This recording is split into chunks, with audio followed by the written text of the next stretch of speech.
Hey, salut à tous, c'est Vovo et aujourd'hui on se retrouve pour un nouveau tuto sur Minecraft.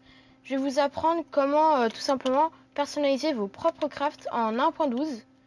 Alors pour ça vous aurez besoin d'un répéteur de redstone, d'un comparateur, de plusieurs distributeurs et éventuellement d'une enclume pour renommer vos distributeurs et aussi de command block. La commande c'est give pour se donner un objet ou autre. Après, vous mettez joueur ou @p pour cibler le joueur le plus proche. Après, vous écrivez Minecraft 2 points. Et après, vous rajoutez command underscore block. Et là, vous avez votre command block. C'est vraiment très simple. Maintenant, du coup, on va essayer de trouver un emplacement où on va tout simplement poser notre table de craft. A few moments later. Et donc, me voilà de retour. Et j'ai trouvé un emplacement. Voilà. Bon. C'est pas très charmant, mais ça va faire l'affaire. Alors, vous allez commencer par renommer votre distributeur. Vous le renommez comme vous voulez. Moi, je le nomme Crafter. C'est sympathique. Maintenant, vous le posez où vous voulez. Voilà. Moi, je le pose ici. Il est un peu camouflé. C'est pas mal. Maintenant, vous allez essayer de creuser en dessous. Ou autre part, mais il faut pas qu'on le voit. Parce que c'est pas très esthétique, on va dire. Voilà. Vous creusez un petit trou en dessous. Où vous placez deux autres crafters. Après, vous placez un command block devant un comparateur. Puis après, un répéteur. Et puis un autre command block. Et vous placez au-dessus d'un des distributeurs un command block. Voilà, c'est tout simple. Vous allez rentrer dans ce command block, vous voyez. Vous rentrez dedans et vous avez un menu qui s'ouvre. Alors déjà, vous enlevez pas la redstone et vous mettez toujours actif. Après, vous changez. Vous mettez pas impulsion, vous mettez pas chaîne, vous mettez répétition. C'est-à-dire qu'il va être tout le temps actif et vous n'avez pas besoin de l'activer. Alors maintenant, vous allez mettre ce que vous voulez crafter dans le distributeur qui n'a pas de command block au-dessus de lui. C'est-à-dire lui. Voilà, moi c'est une épée de Sense, tranche en 10 qui est incassable. Et maintenant, vous allez mettre en dessous de celui qui a un command block la recette pour fabriquer votre objet. Voilà. Là, vous avez fait déjà le début. Maintenant, vous allez devoir faire un bloc data. C'est-à-dire actualiser le bloc qui est en dessous du command block pour voir en fait à peu près les données qu'il contient en quelque sorte. Alors vous allez noter 7 commandes dans ce command block. Bloc data, petite vague, -1, petite vague, on ouvre une nasale et on ferme une nasale. Voilà.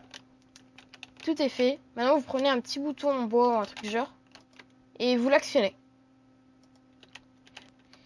Voilà. Maintenant, vous retournez dans votre command block et vous remarquez qu'il y a pas mal de texte. Quand même, il faut se le dire, il y en a pas mal. On va garder ça pour plus tard, pour utiliser dans une commande. Maintenant, on va faire un test for block sur le crafter d'origine, c'est-à-dire ce qui va permettre de crafter votre objet. Vous allez le pointer de la souris, ou bien noter ses coordonnées avec F3. Et vous allez faire un test for block pour en fait tester si le bloc c'est un dispenser qui contient machin. En gros la recette. Alors là vous notez les coordonnées où il se situe dans le monde. Minecraft 2 points. Là vous mettez dispenser. Puis après vous mettez un petit 1. Et vous copiez tout ça. CTRL A, CTRL C, c'est fait. Après vous le posez dans ce command block. Comme vous le remarquez, le courant s'active. Maintenant, en fait, on veut que quand la recette est respectée, ça passe le courant. Alors pour cela, on va retourner dans ce command block où on avait tout le texte, le blabla. On le copie et on rentre dedans. Vous laissez un petit espace après le 1 et vous copiez. Voilà, là vous avez tout le texte. Bon, il faut supprimer quelque chose. Déjà, vous supprimez ça. Les données, je sais pas quoi là, vous les supprimez, tout ça. Voilà. Après, vous allez vous trouver avec une nasale, avec custom name et tout ça, vous laissez. À part ça, juste après, vous voyez des sortes de coordonnées avec X, Y, ça. Vous les enlevez. N'oubliez pas, vous le devez laisser une seule virgule. Faut pas la supprimer ni en rajouter une. Voilà. Là, tout est fait.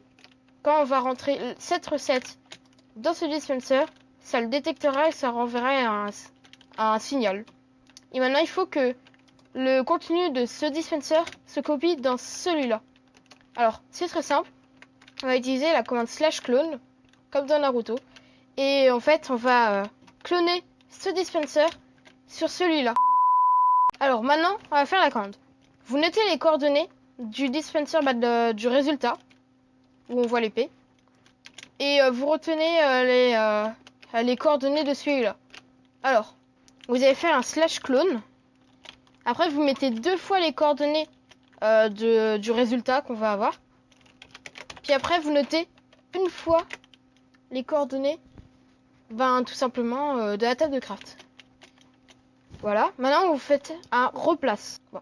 Après avoir fait le replace, ici, vous copiez tout ça et CTRL A, CTRL C. Et vous le rentrez dans le command block qui est ici.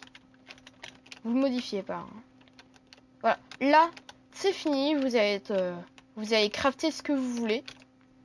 Alors, du coup, là, vous rentrez dans la table de craft le craft qu'il faut faire. Et vous récupérez tout simplement votre épée ou votre objet que vous avez décidé de crafter. Et voilà, le tuto est terminé. J'espère qu'il vous a plu ou qu'il vous a tout simplement aidé. Et si c'est le cas, n'hésitez pas à vous abonner. Et donc, je vous dis à la prochaine!